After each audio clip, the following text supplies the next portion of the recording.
Con la exposición, vamos a ver entonces ahora y desarrollar específicamente la fisiopatología de las alteraciones del equilibrio ácido-base. Tenemos lo que se denominan cuatro formas o desequilibrios básicos del estado ácido-base, a los cuales los dividimos en dos, acidosis y alcalosis, y a su vez, de acuerdo a cuál es el órgano primariamente responsable, hablamos de respiratorio o metabólica. Cuando hacemos mención a alcalosis o acidosis respiratoria, hablamos que el órgano responsable primario estaría representado por el sistema pulmonar, y cuando hablamos de acidosis o alcalosis metabólica, estamos hablando de que la alteración primaria está generado en otro lado que no es el sistema respiratorio. Antes de continuar con la clase, vamos a hacer una salvedad.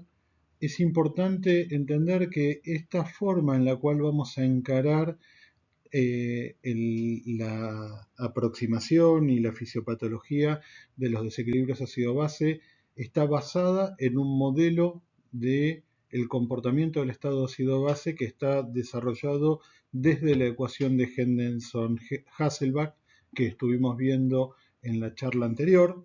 Sin embargo, hay otras maneras, otros modelos que permiten explicar las alteraciones del estado ácido-base que encaran la situación desde otro punto de vista. Hay varios modelos. Uno de los modelos más utilizados es una aproximación que se llama aproximación de Stewart.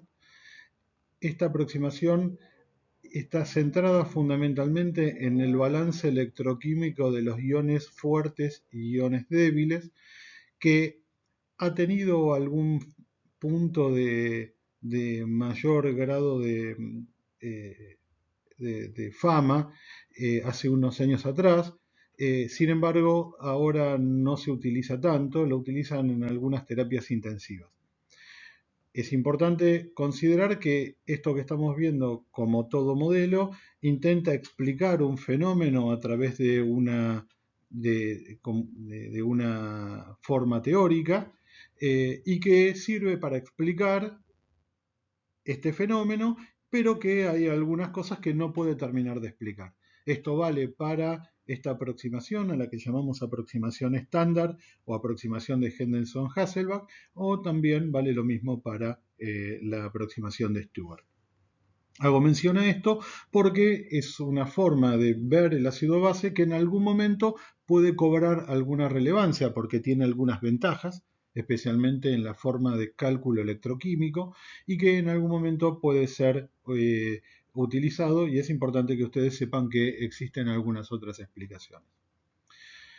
En cuanto a las situaciones de desequilibrio ácido-base, es importante pensar en lo que llamamos una aproximación inicial. Esto quiere decir a cómo nosotros podemos hacer el diagnóstico y el pensamiento de cómo son estas alteraciones primarias, y para ello lo que sí siempre recomendamos es considerar, siempre analizar la situación clínica. Es muy difícil de poder caracterizar una situación de alteración del equilibrio ácido-base fuera de la situación clínica en la que se inscribe. Luego hay que valorar estos valores, que son especialmente los valores primarios que determinan la forma en la que se refleja esta alteración y que nos van a ayudar a poder ponerle un nombre. Estos son fundamentalmente el pH, la PCO2 y el bicarbonato. Está la severidad de esta alteración del equilibrio y establecer una hipótesis diagnóstica. Luego hay que analizar la adecuación de los mecanismos de compensación, que ya vamos a ver que hay mecanismos que intentan compensar estas alteraciones. Luego analizar el anion gap y luego intentar alcanzar el diagnóstico del trastorno subyacente, detectando por si a veces existen trastornos mixtos, esto es, más de un trastorno a la vez y su severidad.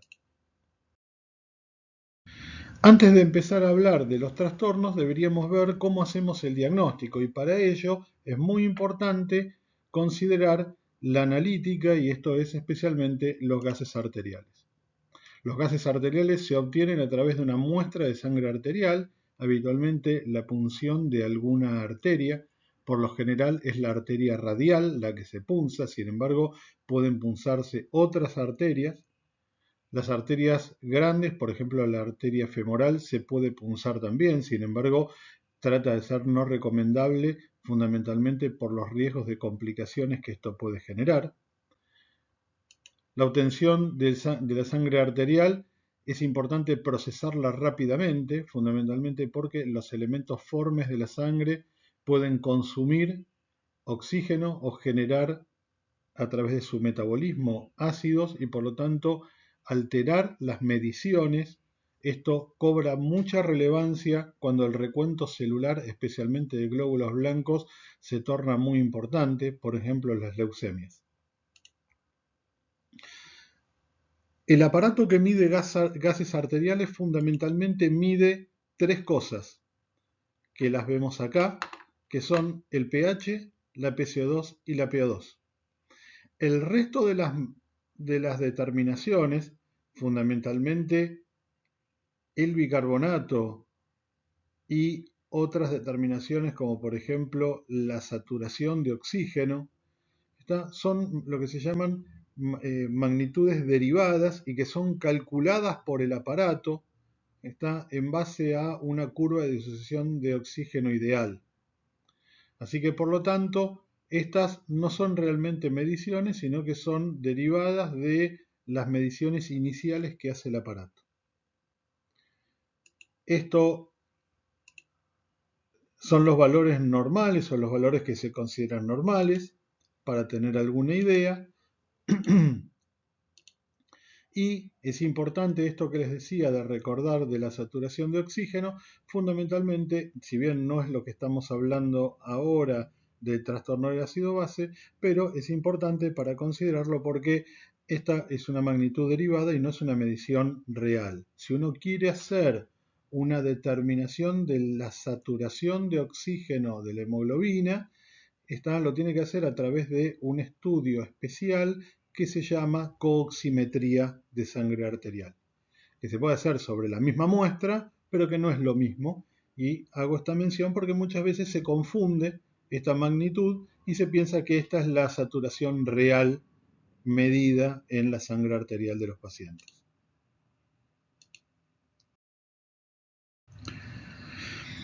Es importante considerar de que ante los trastornos metabólicos o respiratorios, el cuerpo no se queda estático, sino que hay mecanismos que intentan compensar estas alteraciones.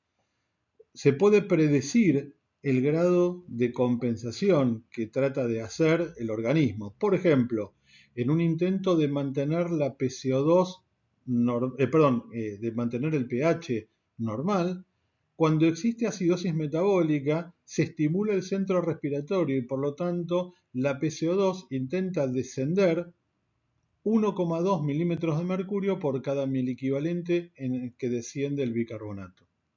Esto obviamente genera una carga de trabajo respiratorio adicional que hay algunos pacientes que no pueden sostener y eso es un fenómeno que uno puede encontrar. También recordar cuando hablamos de los mecanismos de compensación en la clase anterior que, por ejemplo, la compensación respiratoria de la disminución del pH no era un fenómeno que era 100% eficaz, sino que tenía un grado de eficacia alrededor del 75%, así que por lo tanto podía haber alguna compensación no completa. También por ejemplo, cuando hay alcalosis metabólica, la PCO2 se va a modificar, pero en sentido contrario. Esto quiere decir que va a aumentar en un intento de mantener el pH dentro del rango normal. Una aclaración, y es que uno puede hacer estos cálculos dentro de la... ¿cómo se llama? Dentro de las alteraciones del estado ácido-base, o también se puede servir de estos modelos que se denominan nomogramas, que también son una forma gráfica de predecir si el comportamiento de los gases está dentro del rango de compensación esperado. Entonces, para comprender un poco la situación, teníamos dos formas de acidosis que podían estar centradas en, en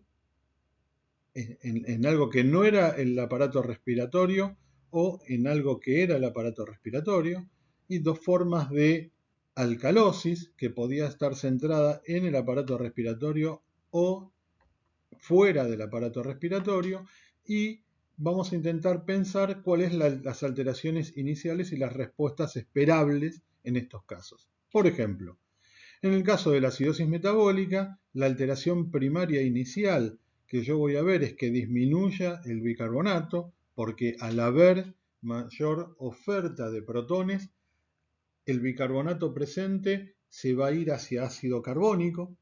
Entonces yo no voy a encontrar bicarbonato, sino que voy a encontrar ácido carbónico, y la respuesta compensatoria de esa alteración va a ser que el cuerpo va a intentar disminuir la CO2, o sea, los ácidos volátiles, para tratar de mantener el pH dentro de lo normal. Por lo tanto, lo que yo voy a encontrar es un bicarbonato bajo y la PCO2 va a estar baja, y la compensación de eso va a ser que el pH, como habíamos hablado, que podía no ser completamente corregido, el pH va a estar de 7,35 o un poco más abajo.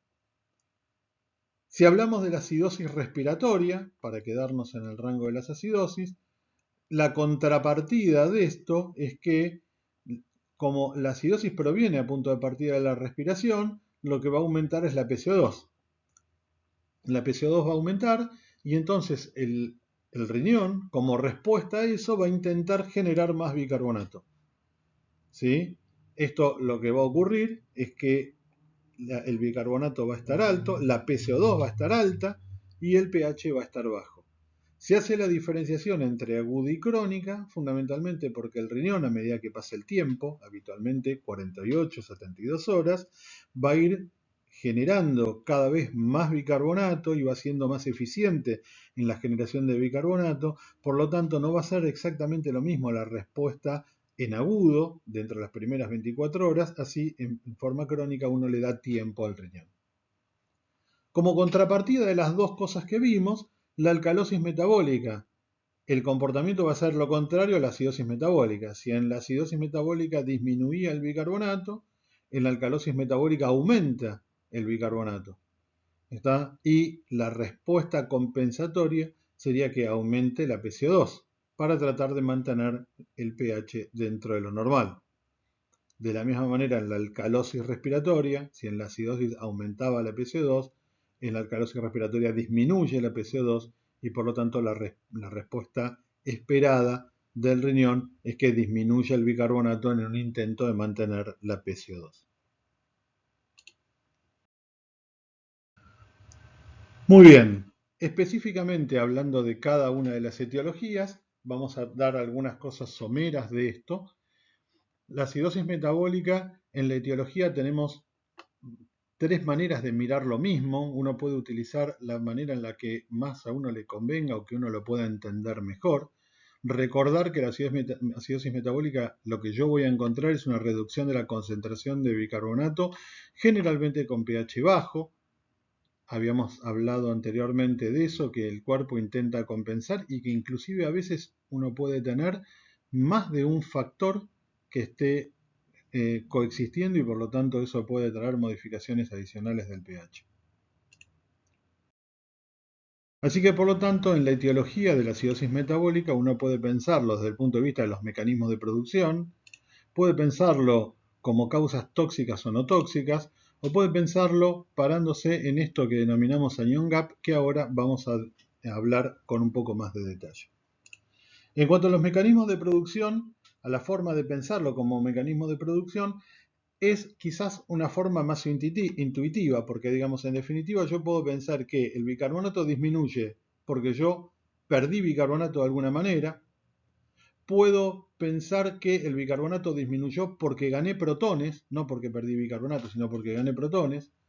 Puedo pensar que el bicarbonato disminuyó porque aparecen ácidos que yo habitualmente eliminaba y que yo ahora no estoy pudiendo eliminar, o la otra cuestión es que yo no lo perdí el bicarbonato, sino que lo diluí y eso, digamos, vamos a hablarlo someramente, digamos, de que existe la dilución de bicarbonato extracelular, pero no nos vamos a detener mucho en esto.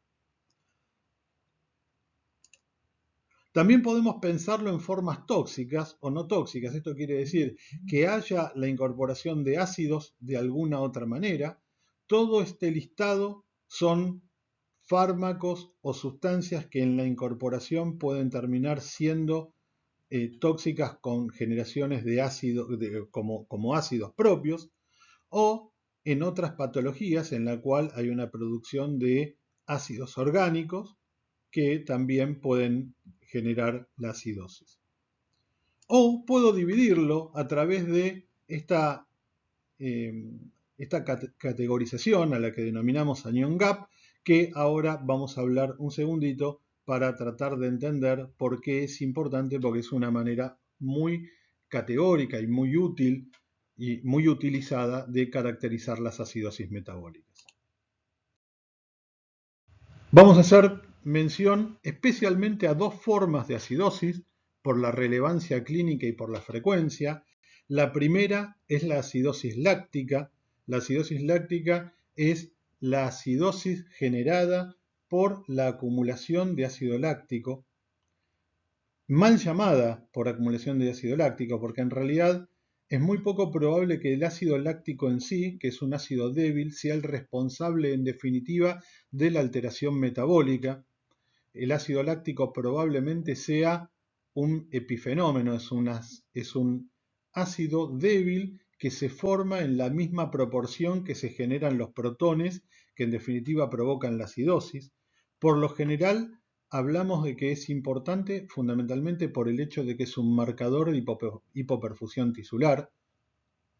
Esto que les puse acá es unos gráficos que intentan mostrar cómo es la producción de ácido láctico, especialmente asociado a, se cree, digamos, a la hipoperfusión de las células, entre ellas las células musculares, pero también otras células orgánicas, en el cual no se puede derivar hacia el ciclo de Krebs generando piruvato, y lo que sucede es que, bueno, el ácido láctico aparece y se liberan los protones, especialmente generados por la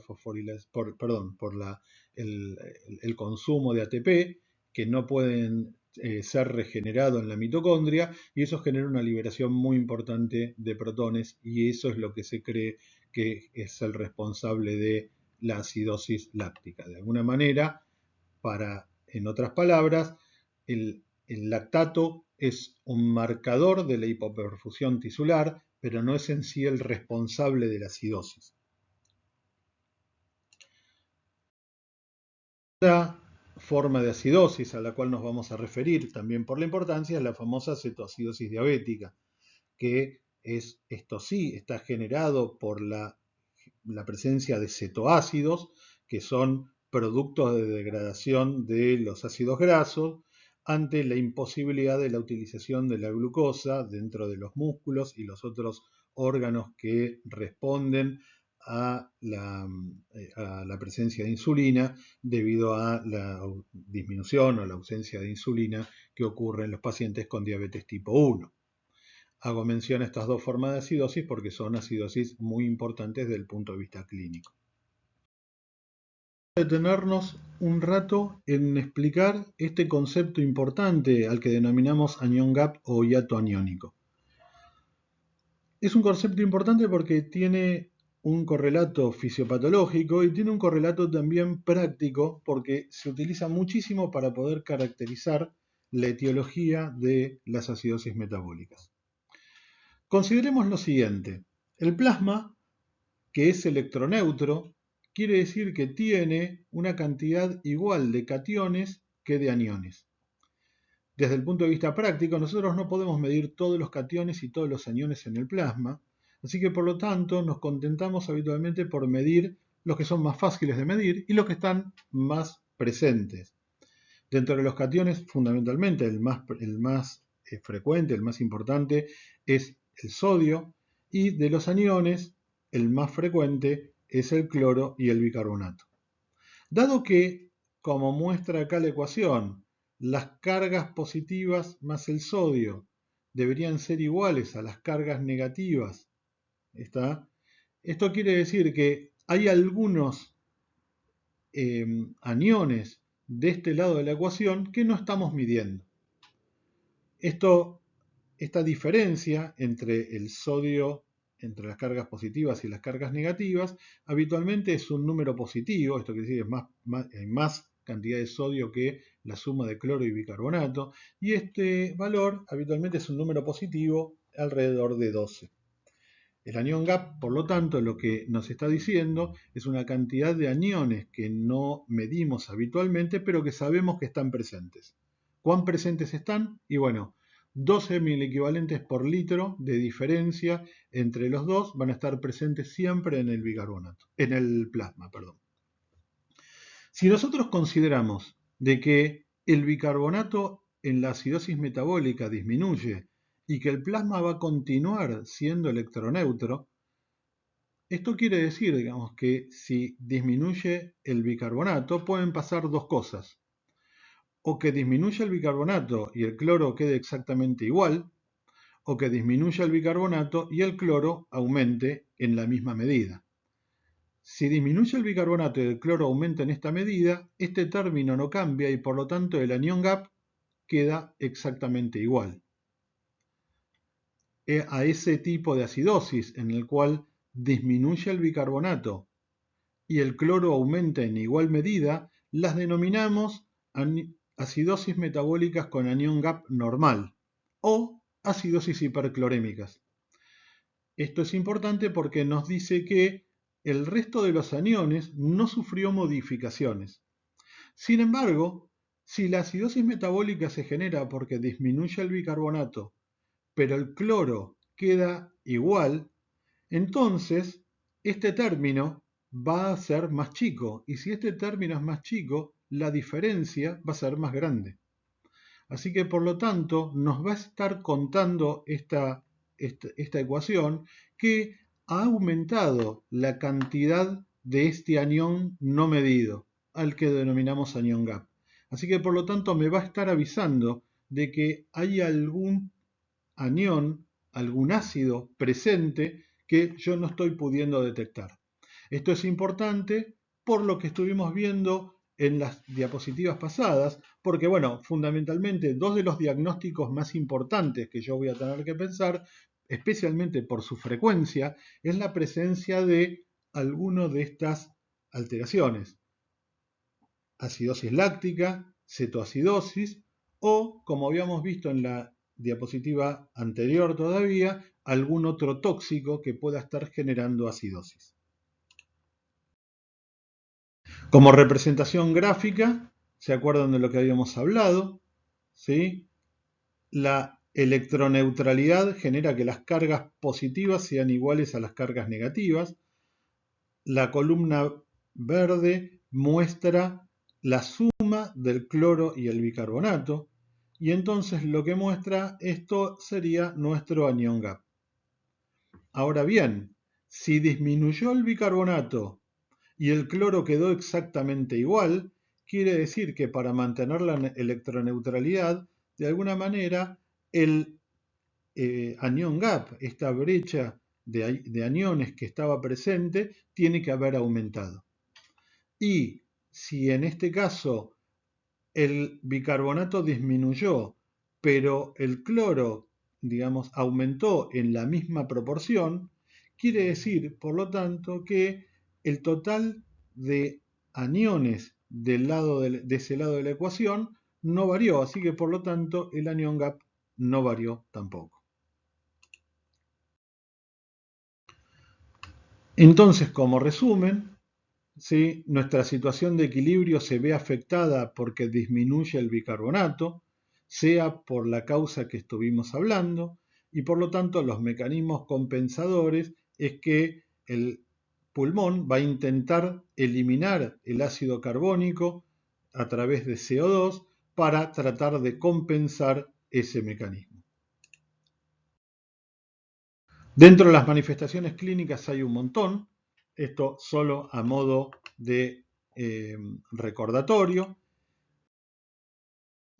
El diagnóstico siempre se hace, está con la clínica, siempre hay que recordar la clínica, siempre uno tiene que pensar estas alteraciones en el contexto clínico y uno siempre utiliza estas pruebas complementarias dentro de los cuales están los gases y el cálculo del anión gap. ¿Por qué? Y bueno, fundamentalmente porque desde el punto de vista clínico, la diferenciación es muy importante para tomar las decisiones de cómo va a continuar uno con el tratamiento, especialmente con el anión gap. El tratamiento es fundamentalmente el tratamiento de la causa y eventualmente en algunos casos la corrección del déficit de bicarbonato.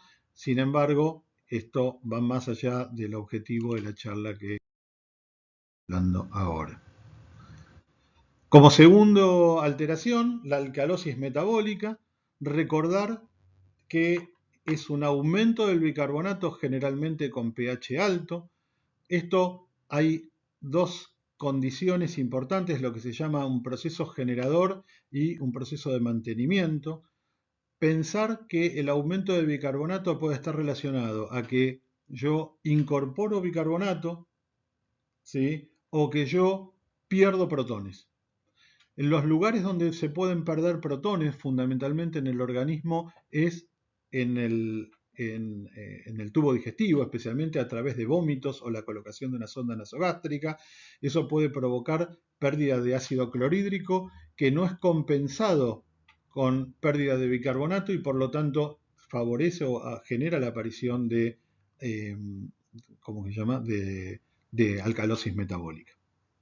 Pero también existen procesos de mantenimiento. Esto quiere decir, una vez que hay un proceso generador, hay ciertas condiciones dentro de las cuales las dos cosas más importantes que ustedes deben recordar es la disminución del volumen circulante efectivo o de la volemia y la hipopotasemia. Son las dos condiciones más importantes para recordar que disminución de volumen circulante efectivo e hipopotasemia son las dos condiciones que siempre deben recordar y que estas son las que tienden a mantener el proceso de alcalosis metabólica.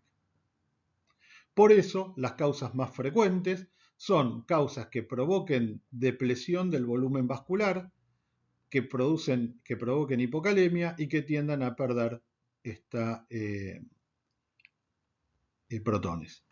Dentro de ellos, los vómitos, la aspiración gástrica, los tratamientos con diuréticos y, como condición clínica, formas de hiperaldosteronismo.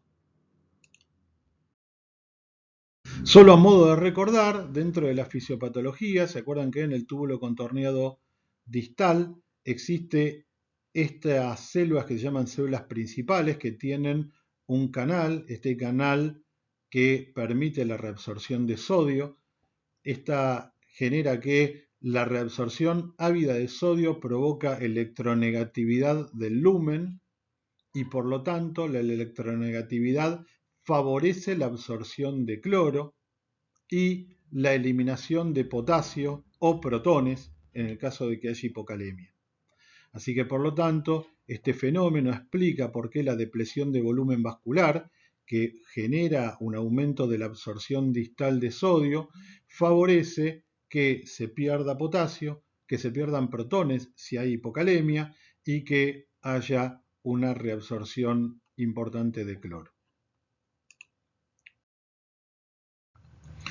En esta situación lo que hay es una ganancia neta de bicarbonato con pérdida de protón y la respuesta clínica compensadora sería aumentar la PCO2. Ahora existe un inconveniente y es que la PCO2 puede aumentar hasta cierto rango, especialmente por el hecho de que si aumenta la PCO2 porque uno hipoventila, eso puede comprometer la oxigenación también. Así que por lo tanto, eso tiene un límite, así que por lo tanto el mecanismo no puede ser compensado por completo. Las manifestaciones clínicas de la alcalosis están muy relacionadas a la causa principal, esto quiere decir a la hipovolemia y a la tendencia a hacer hipoventilación.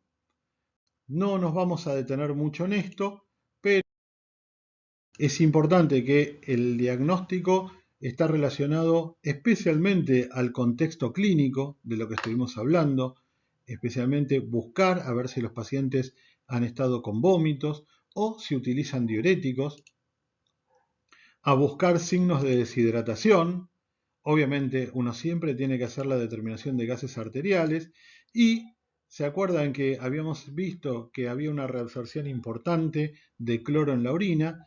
La presencia de hipocloremia en la orina, hipocloruria sería una disminución del cloro urinario, es un marcador importante y que permite de alguna manera establecer algunos criterios de diagnóstico y de tratamiento que, digamos, no vamos a hablar ni a ahondar en esto, pero sí ustedes deben saber, por lo que estuvimos viendo en la fisiopatología, que la reabsorción importante de cloro permite hacer esta diferenciación y ayudar a pensar a aquellos pacientes que se van a beneficiar con la reposición de cloruro de sodio para la mejoría de la alcalosis metabólica. Por esa razón el tratamiento especialmente está relacionado a la expansión del volumen vascular.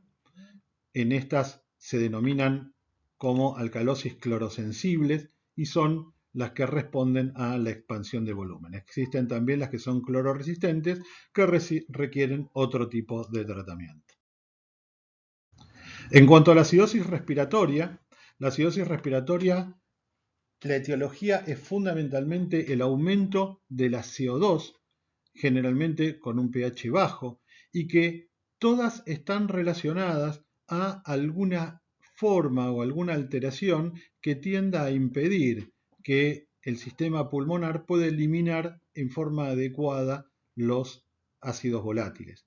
Esto quiere decir que van desde alteraciones que pueden ir desde alteraciones cerebrales con depresión del centro respiratorio, trastornos neuropulmonares, por ejemplo, la miastenia gravis o el síndrome de Guillain-Barré, el paro cardiorrespiratorio, la neumonía que pueda causar fatiga respiratoria, las obstrucciones de la vía aérea, alteraciones pulmonares bronquíticas crónicas. Hay un montón de alteraciones que pueden provocar cualquiera de ellas que tiende a aumentar la CO2 por impedimento de la eliminación de ácidos volátiles, tiende a provocar acidosis respiratoria.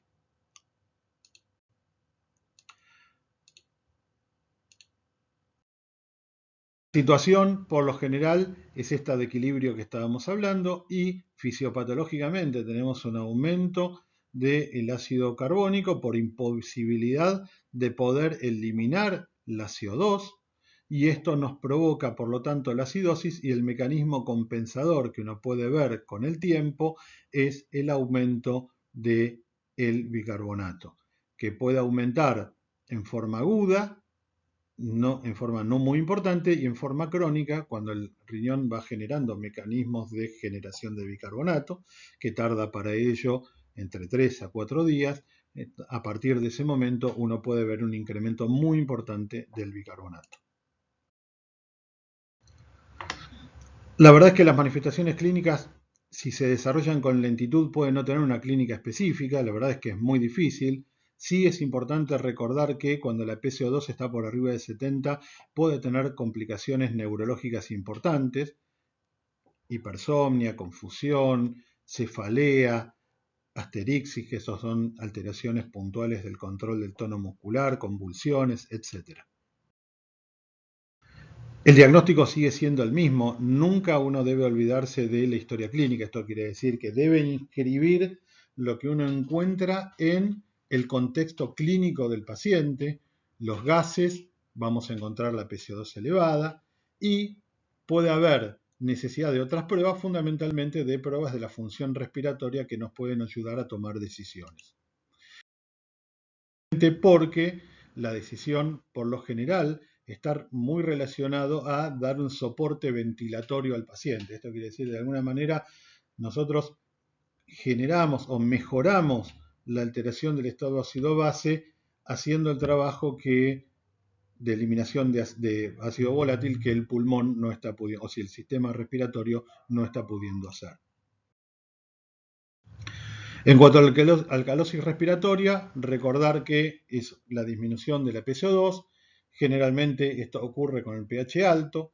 La alteración puede estar generada por múltiples condiciones. Por ejemplo, que el centro respiratorio tenga algún estímulo que lo lleve a aumentar su ventilación minuto. Esto quiere decir que en muchas condiciones que puede tener hipoxia, la respuesta es compensadora, beneficiosa para el sistema respiratorio o para la oxigenación, pero que puede traer consecuencias en otras situaciones o en otros lugares, como por ejemplo en el estado ácido-base. Estimulación del centro respiratorio, como ocurre con algunos fármacos o algunas condiciones clínicas, y algunas otras condiciones, por ejemplo, la ansiedad, el dolor, las grandes alturas, el embarazo, todas ellas pueden estimular el centro respiratorio y pueden terminar generando alcalosis. El fenómeno primario es la disminución del ácido carbónico o el CO2 asociado al estímulo del centro respiratorio o al estímulo respiratorio, y la compensación del cuerpo esperada es la disminución del bicarbonato, que, como hablamos siempre, cuando ocurre con el riñón, una cosa es lo que ocurre al principio y otra cosa es lo que ocurre con el paso del tiempo. La clínica de estas condiciones, hay algunas cosas que uno debe recordar siempre, como son, por ejemplo, las parestesias, especialmente parestesias periorales, vaídos, y tetania por excitabilidad neuromuscular. Esto ocurre habitualmente porque la alcalosis tiende a disminuir la disponibilidad de calcio iónico. Esto provoca que los pacientes puedan tener episodios de tetania, inclusive con convulsiones o inconsciencia. En los pacientes que tienen estas formas crónicas, la clínica no es específica y el diagnóstico, como siempre, está relacionado a la historia clínica. Hay múltiples tratamientos, no nos vamos a detener demasiado en ellos, pero hay algunas condiciones en las cuales, a veces, digamos, lo más importante, uno debe siempre tratar de pensar en corregir la causa desencadenante, pero bueno, a veces puede estar relacionado esto a ansiedad por hiperventilación, pero en algunas condiciones que puede ser necesario el tratamiento farmacológico. Existen trastornos mixtos en los cuales no nos vamos a detener, pero sí recordar que eso puede hacer que el comportamiento del pH no sea como yo esperaba, y entonces, por lo tanto, puede ser, digamos, que sea o mayor la alteración de la que yo esperaba, o inclusive que no vea una alteración del pH por la coexistencia de estos dos fenómenos. Acá les dejo algunos ejemplos. Sin embargo, existen todas las combinaciones posibles que se les pueda ocurrir. Espero que haya sido útil la charla. Cualquier duda, no dejen de consultarnos, consultar a los docentes, y vamos a poner a disposición algunos de los materiales, aparte de la presentación, para que ustedes la puedan utilizar y utilizarlas a modo de repaso. Muchas gracias.